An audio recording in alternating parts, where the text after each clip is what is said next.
Good evening, my dear students.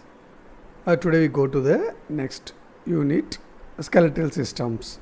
It includes bones, muscles, and ligaments and all. Let's see about the bones. We know bones are the rigid organ that constitute a part of the endoskeleton of vertebrates.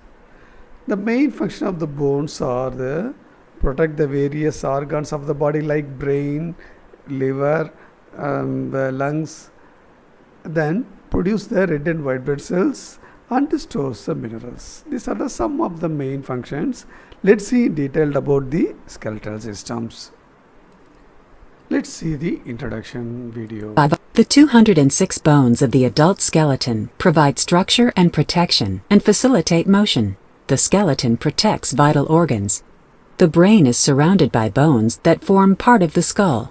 The heart and lungs are located within the thoracic cavity, and the vertebral column provides structure and protection for the spinal cord. The skeletal system is also the site of calcium and phosphorus storage and blood cell formation. Inside the bone marrow of spongy bone, stem cells give rise to blood cells. Interactions between the skeleton, muscles, and nerves move the body. The nervous system sends commands to skeletal muscles to contract, producing movement at joints or articulations between bones. Let's see about the classification of bones, skeletal system. Skeletal systems is divided into two divisions. One is axial skeleton and another one is appendicular skeleton. This axial skeleton, it includes skull and spinal column, including the ribs. Comes to the appendicular skeleton, this includes both upper limb, lower limbs and girdle, that is pelvic girdle. So this is about the division of the skeletal system. And let's see the functions of the bones.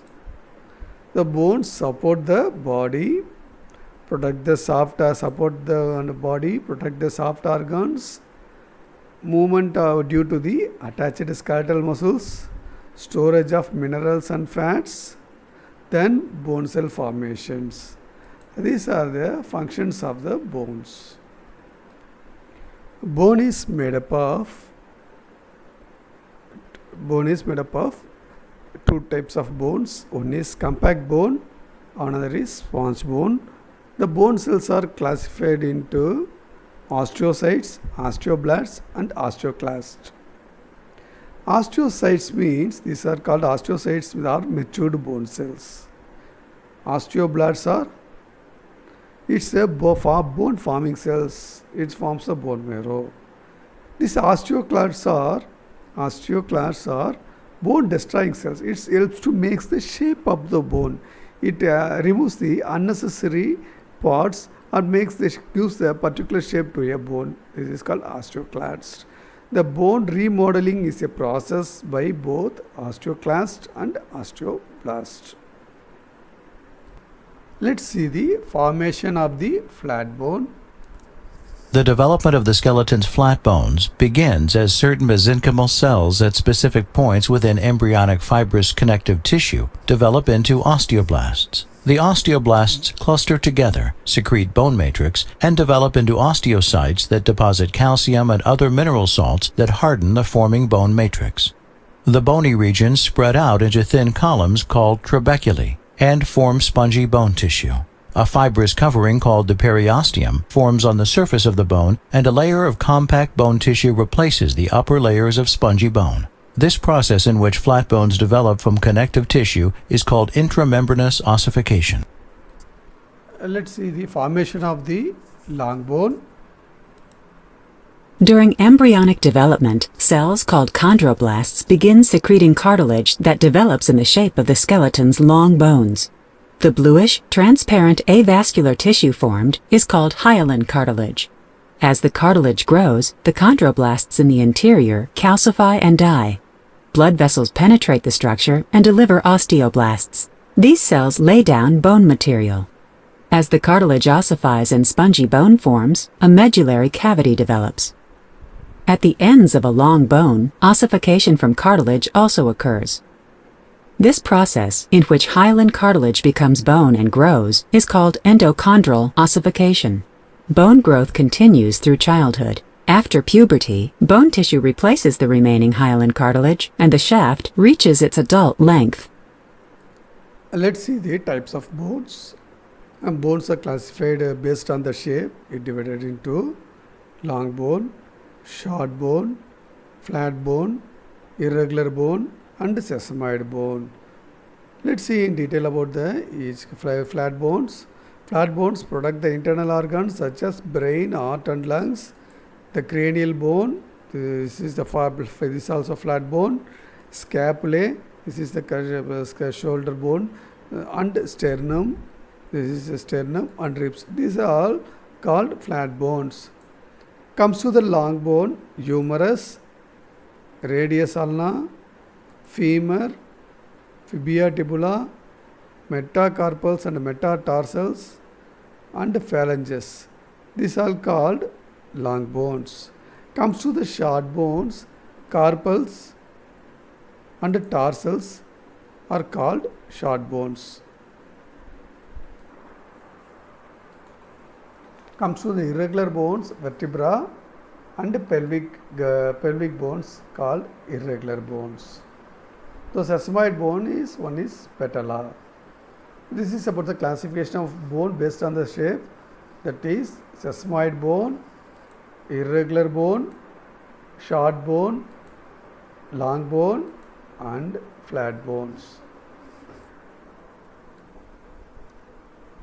So bone tissues are two types. One is compact bone and a spongy bone. Outer one is compact, means it's very hard. Spongy means it's a soft. It's a medullary cavity and bone marrow. Let's see in detail about the structure of the long bone. This is the structure of the long bone. It divided into diaphysis and epiphysis. The diaphysis means it's a shaft, tubular shaft forming the axis of the long bone. It composed of compact bone tissue. Central there is one cavity that is called central medullary cavity. Then it contains the bone marrow. This cavity contains the bone marrow. Both are epiphysis. Both end is called epiphysis. It's composed mainly of spongy bone. Joint the surface covered by the auricular hyaline cartilages. It's a joint surface is covered by the auricular cartilages. Then the junction between the diaphysis and the epiphysis is called metaphysis. Then this is a covering of the bone is called periosteum. This is the periosteum, outer covering. It provides the anchoring point for the tendon and the ligaments. It's a double layer protective membrane supplied with nerve fibers, blood, lymphatic vessels entering through the bone via the nutrient foramina. There is a hose. Foramina means it's a opening. Through the bone, there is a bone foramina that is called nutrient foramina. Through this only nerve fibers, bloods and lymph vessels entering into the bone. Interosteogenic layer is composed of osteoblasts and osteoclasts. Comes to the endosteum. It's an inner layer that is called the inner layer of the bone is called endosteum. It covers the delicate membrane covering the internal surface of the bone. Mainly it covers the trabeculae of the spongy bone. This inside this is spongy bone. Lines the canals in compact bone. It also contains osteoblasts and osteoclasts. Then go to the blood supply. The blood supply to the shaft from the bone derives from the one or more nutrient arteries. The epiphysis has both epiphysis has their own blood supply, although the mature bone, the capillary network arising from the two are heavily interconnected. The sensory supply usually enters the bone at the same site as the nutrient artery and branches extensively throughout the bone. This is about the blood and nerve supply of the long bone. Let's see about the tendon, ligament and cartilages. What is tendons?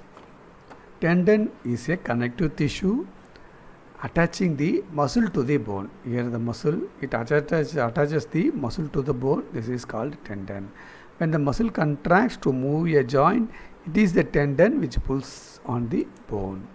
Next comes to the ligament. Ligament, this is ligament. Ligament are strong bands which connects the bones to the bones. Bones to the bones at the joint.